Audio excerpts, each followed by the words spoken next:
ನಮಸ್ಕಾರ ಸ್ನೇಹಿತರೆ, ಸ್ನೇಹಲೋಕ ಕೆಕೆ ಚಾನಲ್ಗೆ ನಿಮ್ಮೆಲ್ಲರಿಗೂ ಸ್ವಾಗತ. ಸ್ನೇಹಿತರೆ, ಇನ್ನೇನು ವರಮಹಾಲಕ್ಷ್ಮಿ ಹಬ್ಬ ಬರುತ್ತಿದೆ.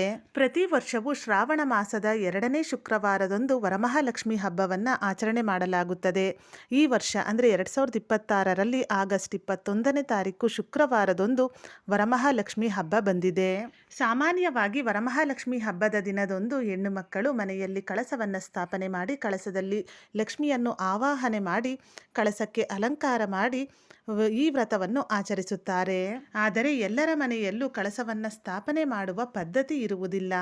ಕಳಸವನ್ನು ಸ್ಥಾಪನೆ ಮಾಡುವ ಪದ್ಧತಿ ಇಲ್ಲದವರು ಸರಳವಾಗಿ ಯಾವ ರೀತಿ ವರಮಹಾಲಕ್ಷ್ಮಿ ವ್ರತವನ್ನು ಆಚರಿಸಬೇಕು, ಈ ದಿನ ಲಕ್ಷ್ಮಿಯ ಅನುಗ್ರಹವನ್ನು ಹೇಗೆ ಪಡೆದುಕೊಳ್ಳಬೇಕು, ಹಾಗೆ ಈ ಹಬ್ಬದ ಆಚರಣೆಯನ್ನು ಇವತ್ತಿನ ಈ ವಿಡಿಯೋದಲ್ಲಿ ತಿಳಿಯೋಣ ಸ್ನೇಹಿತರೆ, ಅದಕ್ಕಿಂತ ಮುಂಚೆ ನೀವಿನ್ನೂ ನನ್ನ ಚಾನಲ್ನ ಸಬ್ಸ್ಕ್ರೈಬ್ ಮಾಡ್ಕೊಂಡಿಲ್ಲ ಅಂದರೆ ದಯವಿಟ್ಟು ಸಬ್ಸ್ಕ್ರೈಬ್ ಮಾಡ್ಕೊಳ್ಳಿ, ತಪ್ಪದೆ ಬೆಲ್ಲೈಕನನ್ನು ಕೂಡ ಕ್ಲಿಕ್ ಮಾಡಿ.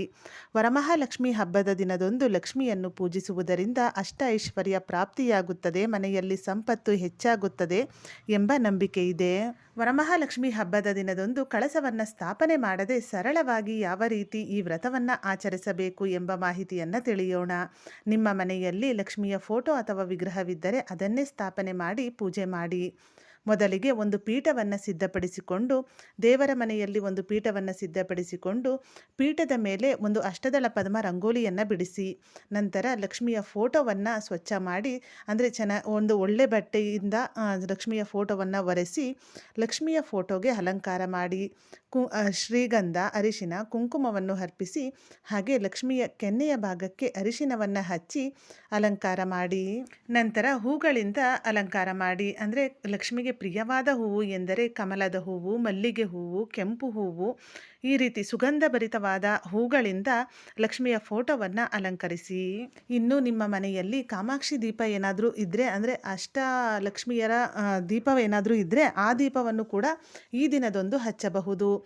ಕಾಮಾಕ್ಷಿ ದೀಪ ಹಚ್ಚುವುದರಿಂದನೂ ಕೂಡ ಈ ದಿನ ಶುಭ ಅಂತ ಹೇಳಲಾಗುತ್ತದೆ. ಆದ್ದರಿಂದ ಒಂದು ದೀಪಕ್ಕೆ ಒಂದು ಚಿಕ್ಕ ಪೀಠವನ್ನು ಸಿದ್ಧಪಡಿಸಿಕೊಂಡು ಪೀಠದ ಮೇಲೆ ಕಾಮಾಕ್ಷಿ ದೀಪವನ್ನು ಇರಿಸಿ ದೀಪಕ್ಕೆ ಎಣ್ಣೆಯನ್ನು ಹಾಕಿ 2 ಬತ್ತಿಯನ್ನು ಒಸೆದು ಹಾಕಿ ಹಾಗೆ ಕಾಮಾಕ್ಷಿ ದೀಪಕ್ಕೂ ಕೂಡ ಅರಿಶಿನ ಕುಂಕುಮದಿಂದ ಅಲಂಕಾರ ಮಾಡಿ ದೀಪವನ್ನು ಸಿದ್ಧಪಡಿಸಿಕೊಳ್ಳಿ.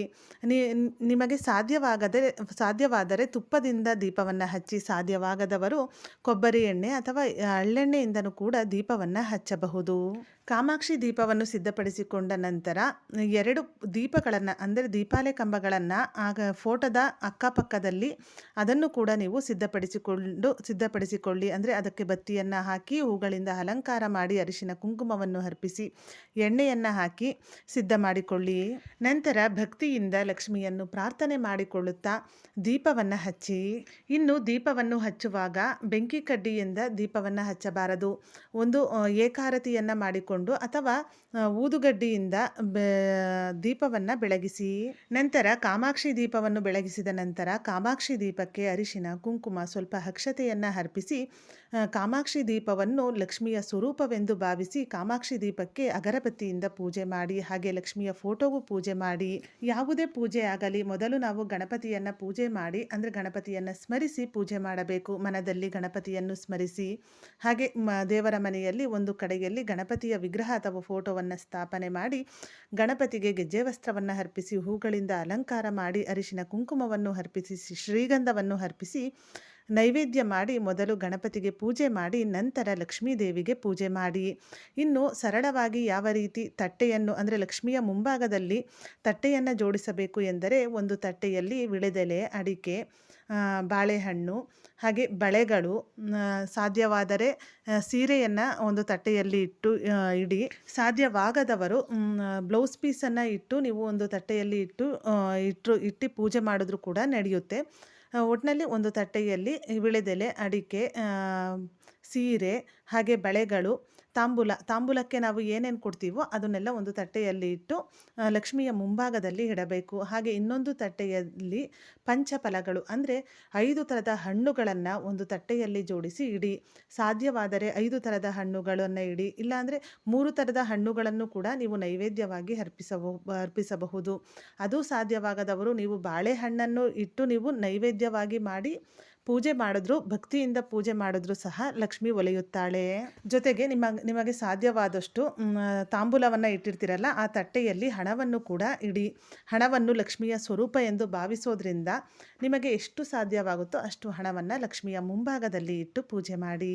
ತುಂಬ ಸರಳವಾಗಿ ಒಂದು ತಟ್ಟೆಯಲ್ಲಿ ತಾಂಬೂಲ, ಇನ್ನೊಂದು ತಟ್ಟೆಯಲ್ಲಿ ಪಂಚಫಲಗಳನ್ನು ಇಟ್ಟು 2 ತಟ್ಟೆಗಳನ್ನು ಜೋಡಿಸಿ ಸರಳವಾಗಿ ನೀವು ಈ ಒಂದು ವರಮಹಾಲಕ್ಷ್ಮಿ ಹಬ್ಬವನ್ನು ಆಚರಿಸಬಹುದು. ಹಾಗೆ ಅಗರಬತ್ತಿಯಿಂದ ಪೂಜೆ ಮಾಡಿದ ನಂತರ ಲಕ್ಷ್ಮಿಯ ಅಷ್ಟೋತ್ತರವನ್ನು ಪಠಿಸಿ ಅರ್ಚನೆಯನ್ನು ಮಾಡಿಕೊಳ್ಳಿ. ಬಳೆಗಳಿಂದನೂ ಕೂಡ ಅರ್ಚನೆಯನ್ನು ಮಾಡಬಹುದು. ಹಾಗೆ ಕವಡೆ, ಗೋಮತಿ ಚಕ್ರ, ಲಕ್ಷ್ಮಿಗೆ ಪ್ರಿಯವಾದ ವಸ್ತುಗಳಿಂದ ಅರ್ಚನೆಯನ್ನು ಮಾಡಿಕೊಳ್ಳಬಹುದು. ಹಾಗೆ ಕುಂಕುಮದಿಂದನೂ ಕೂಡ ಅರ್ಚನೆಯನ್ನು ಮಾಡಬಹುದು. ಕುಂಕುಮಾರ್ಚನೆ ಮಾಡುವವರು ಒಂದು ತಟ್ಟೆಯನ್ನು ತೆಗೆದುಕೊಂಡು ತಟ್ಟೆಯ ಮೇಲೆ ಒಂದು ವಿಳೆದೆಲೆಯನ್ನು ಇಟ್ಟು, ವಿಳೆದೆಲೆ ಮೇಲೆ ಒಂದು ನಾಣ್ಯವನ್ನು ಇಟ್ಟು ಅದರ ಮೇಲೆ ಸ್ವಲ್ಪ ಸ್ವಲ್ಪ ಕುಂಕುಮವನ್ನು ಹಾಕುತ್ತಾ ಅರ್ಚನೆಯನ್ನು ಮಾಡಿಕೊಳ್ಳಿ. ಅಂದರೆ ಉಂಗುರದ ಬೆರಳು ಮತ್ತು ಹೆಬ್ಬೆರಳನ್ನು ಉಪಯೋಗಿಸಿ ಕುಂಕುಮವನ್ನು ತೆಗೆದುಕೊಂಡು ಕುಂಕುಮವನ್ನು ಬಿಡುವಾಗ ಒಂದೊಂದೇ ಅಷ್ಟೋತ್ತರ ಅಂದರೆ ನಾಮಗಳನ್ನು, ಲಕ್ಷ್ಮಿಯ ನಾಮಗಳನ್ನು ಹೇಳುತ್ತಾ ಒಂದೊಂದು ನಾಮಕ್ಕೂ ಸ್ವಲ್ಪ ಸ್ವಲ್ಪ ಕುಂಕುಮವನ್ನು ವಿಳೆದೆಲೆ ಮೇಲೆ ಬಿಡುತ್ತಾ ಅಷ್ಟೋತ್ತರವನ್ನು ಪಠಿಸಿ. ಮಂತ್ರಗಳನ್ನು ಹೇಳ್ಕೊಂಡು ನಾವು ಕುಂಕುಮಾರ್ಚನೆಯನ್ನು ಮಾಡಿರ್ತೀವಲ್ಲ, ಆ ಕುಂಕುಮವು ತುಂಬ ಶ್ರೇಷ್ಠವಾದದ್ದು. ಪೂಜೆಯೆಲ್ಲ ಮುಗಿದ ನಂತರ ನೀವು ಕೂಡ ಹಣೆಗೆ ಆ ಕುಂಕುಮವನ್ನು ಇಟ್ಕೊಳ್ಳಿ. ಹಾಗೆ ನಿಮ್ಮ ಮನೆಗಿರೋ ಎಲ್ಲರಿಗೂ ಕೂಡ ಆ ಕುಂಕುಮವನ್ನು ಇಡಿ.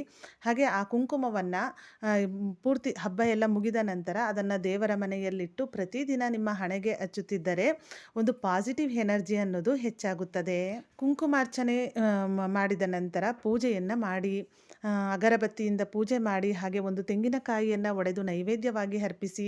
ನಿಮ್ಮ ಮನೆಯಲ್ಲಿ ಏನಾದರೂ ಸಿಹಿ ಪದಾರ್ಥ ಮಾಡಿದರೆ, ಅಂದರೆ ಸಿಹಿ ಪೊಂಗಲ್ ಆಗಿರ್ಬೋದು, ಸಜ್ಜಿಗೆ ಆಗಿರ್ಬೋದು, ಬೆಲ್ಲದಿಂದ ಮಾಡಿರುವ ನೈವೇದ್ಯ ಆಗಿರ್ಬೋದು, ಏನು ನೀವು ಮಡಿಯಿಂದ ಮಾಡಿರ್ತೀರೋ ಆ ಮಡಿಯಿಂದ ಮಾಡಿರುವ ಪ್ರಸಾದ ಅಂದರೆ ಮಡಿಯಿಂದ ಮಾಡಿರುವ ನೈವೇದ್ಯವಾಗಿ ಲಕ್ಷ್ಮಿಗೆ ಅರ್ಪಣೆ ಮಾಡಿ ಭಕ್ತಿಯಿಂದ ಪೂಜೆ ಮಾಡಿ. ನಂತರ ವ್ರತದ ದಾರವನ್ನು ಕೈಗೆ ಕಟ್ಟಿಸಿಕೊಳ್ಳಿ.